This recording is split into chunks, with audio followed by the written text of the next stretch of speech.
Hi, and welcome to our next Coaches In. And today we're going to be talking about good abdominal health and what actually can help you to get that flat belly that you've been looking for and stop with that 5-month pregnancy look, or that bloated beer belly look that nobody really enjoys.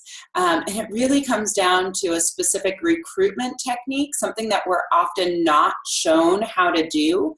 And it impacts so much of our daily routine and what you do on a daily basis, but then also everything that you do exercise-wise.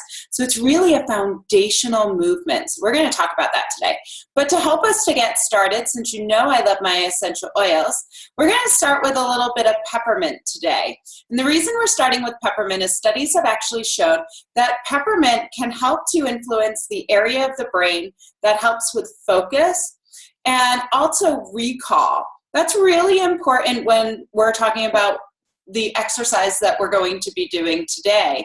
And that's because as we're doing this movement and as hopefully you learn it and you start doing it on a regular basis, peppermint will help you to be able to trigger that place in the brain where you've learned the movement, so that way you start to recruit it on a regular basis. It actually helps to put us in touch with the area of the brain that helps with recruiting patterns and muscle movement patterns. So it's pretty nice that we get to use peppermint essential oil in order to do that. And as many of you know, I only use Young Living essential oils. So to talk a little bit about why this is a foundational exercise, we have to kind of know the core and what exactly that means. I often feel as though the word core is thrown around way too much today, and most people don't really understand what we mean by our core. So our core really is any muscle group that targets and is attached to our spinal column.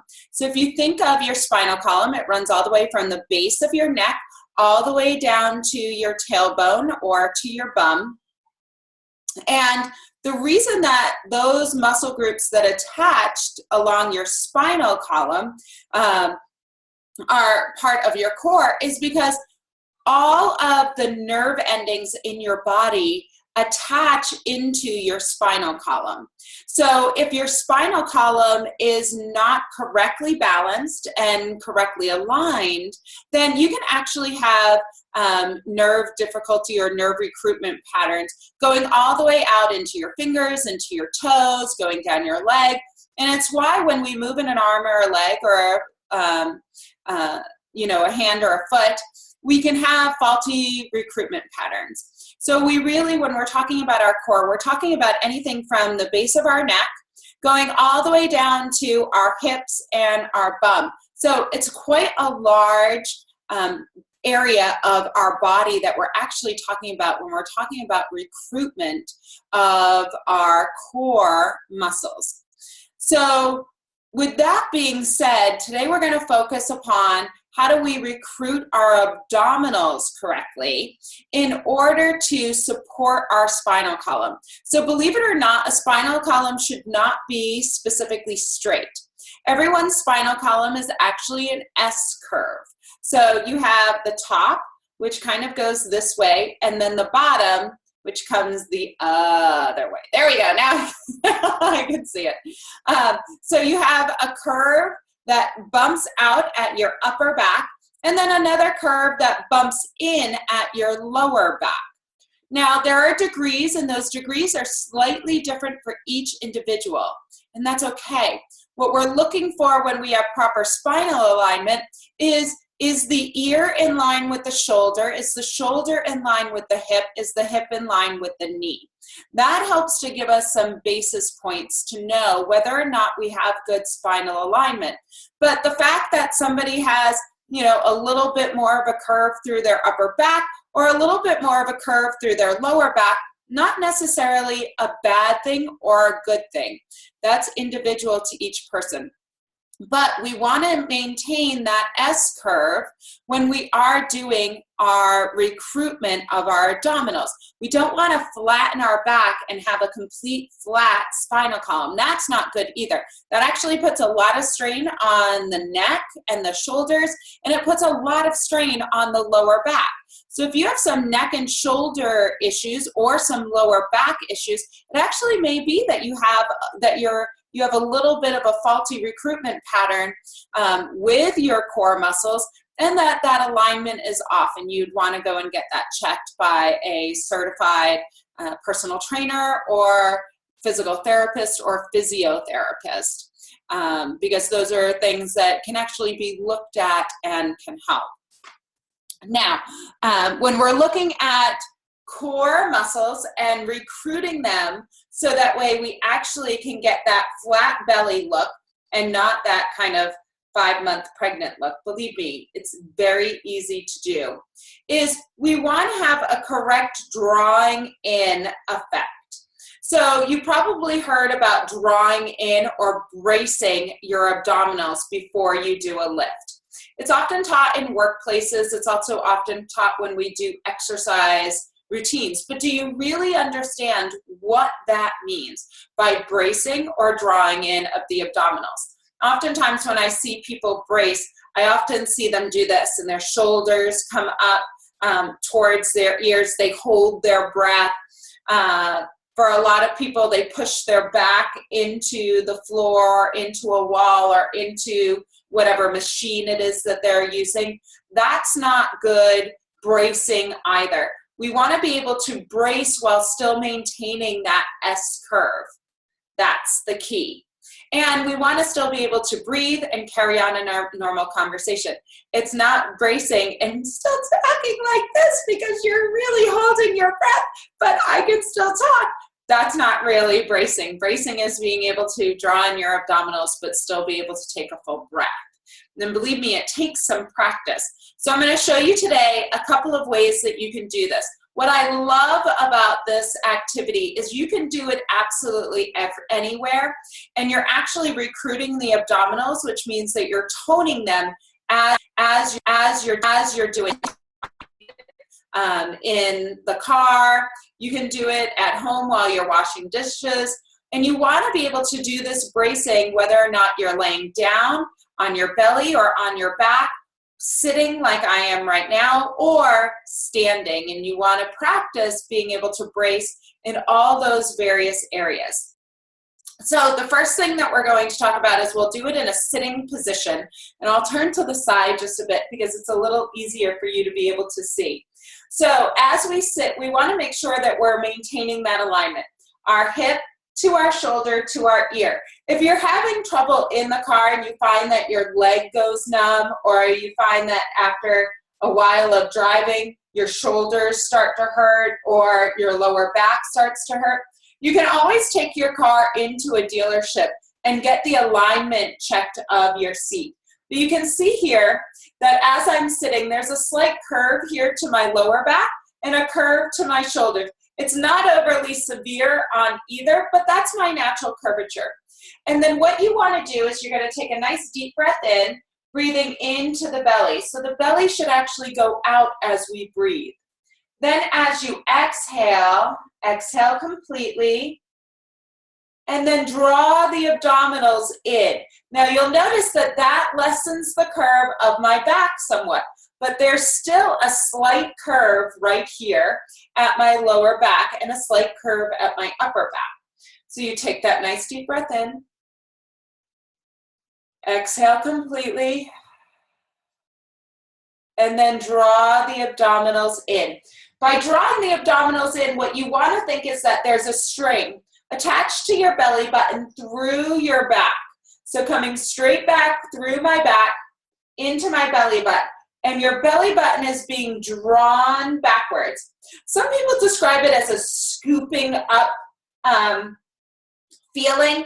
And for some of us women, you kind of have done this if you've ever tried to get on a tight pair of jeans and zip up a tight pair of jeans. It's that same thing. What we don't want to have happen, though, is that our shoulders go up in order to brace, or our bum goes back, or we round forward this way.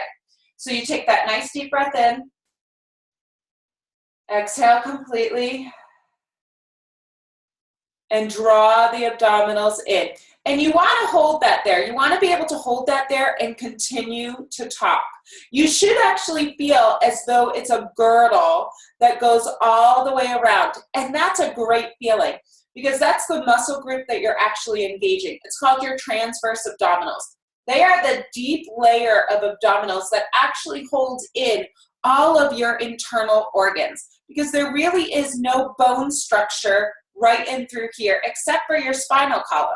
So your transverse abdominals come around from the back and they come all the way around and they act like a girdle. So that's that drawing in, and they are the first layer of abdominals that you actually should draw in, not the rectus that help to pitch you forward or back or that are worked when we're doing sit-ups, but your transverse abdominals that act as that girdle. And you can hear by acting as a girdle, they are what actually is going to draw you in to help you to get that flat belly. Who knew, right? Not at all. I never knew this, didn't learn it until about 3 or 4 years ago. And the problem that for us most women have is those transverse abdominals naturally are what's hanging out after we've had babies. And we're pregnant, maybe we've had multiple children, and after a while, those abdominals, it just gets harder to recruit them back. Not to mention if you're like me, where I had 3 C-sections, those transverse abdominals are getting pulled apart in order to get to the uterus to get the baby out. So it's easy for them to not engage naturally and for us to actually have to think about engaging them. So another way to do this is to lay on your back and have your feet and knees about hips distance apart. So you don't want your knees necessarily together, but your knees are coming straight up from your hips. And you can see that there's a slight curve here. I can get my hand underneath my back. There's that slight curve there. And so all you're going to do is think of hand on the belly button. Take that nice deep breath in. Exhale completely. And then draw your belly button towards your hand. What you don't want to do is you don't want to clench your bum and you don't want to clench through your shoulders. So you want everything else to be nice and relaxed. But what you should feel is that your lower back comes in to place pressure on your hand. You want to be able to do that and continue to talk and talk normally and keep your shoulders and neck relaxed. You'll know if they're not relaxed because you're kind of pushing them into the ground and then it's harder to push your back down. Or you'll feel your bum kind of clench and you'll notice that because your inner thighs will clench as well. So think of nice and relaxed. Deep breath in. Exhale completely. And then draw that belly button towards your hand. Holding that there, just slight pressure. You're not pushing into the mat like this. So you're not pushing into the mat, which actually rounds your abdominals out this way. You can see I'm now straining at my neck, my chin goes up. But you're just drawing those abdominals into the mat. Shoulders stay nice and loose, bum stays nice and loose. There's no tension in the legs. And you want to be able to hold it here. You're going to try to work up to a 2-minute hold, being able to hold it there and talk completely normally. Now you can do the exact same thing, laying on your belly and placing your hand underneath your abdominals. Except this time what you're going to want to do is draw your abdominals away from your hand. So think of it as your hand being right underneath your belly. Deep breath in, exhale completely, and then draw your hand away from your abdominals without tightening through the shoulders or through the bum. So you take that nice deep inhale, exhale completely, and then draw your abdominals up off of your hand without tightening of the bum or the shoulders. It's much harder to do, and it takes a lot more concentration. But it's a great exercise and one that you can do anywhere. And then, of course, you also want to practice this exercise standing, since we do that most of our day. Now, when should you brace your abdominals? You should brace your abdominals anytime that you're doing a lift. So for instance, if you're lifting your child, put them up into a car seat or into the car, lifting them to put them into a high chair.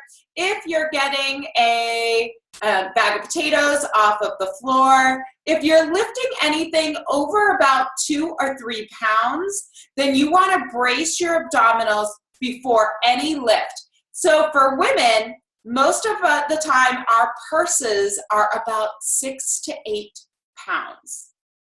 Yep, 6 to 8 pounds shoved on your shoulder. So every time you go to lift your purse, you should actually be bracing your abdominals. That also means that as we're exercising, anytime we go to lift something, including lifting our own body weight, so even if you're just doing a squat, let me fix my camera here. Even if you're just doing a squat, you want to brace your abdominals first before you go down into that squat position. So you want to brace the abdominals and then go down to the squat. It's why as we squat, we should actually exhale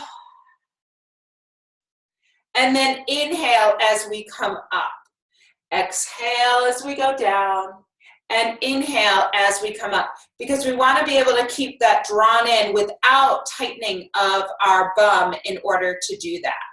So for whatever, anytime that you're lifting anything, a purse, a child, groceries, books, anything, in any workout, whether it's body weight or lifting a physical weight, you want to do that drawing in exercise to brace your abdominals first and give you that nice flat abdominal look that you're looking for. But that bracing really is to brace from the neck all the way down through the bum and to strengthen the muscles around your spinal column so that way everything can move very fluidly while still protecting your spine.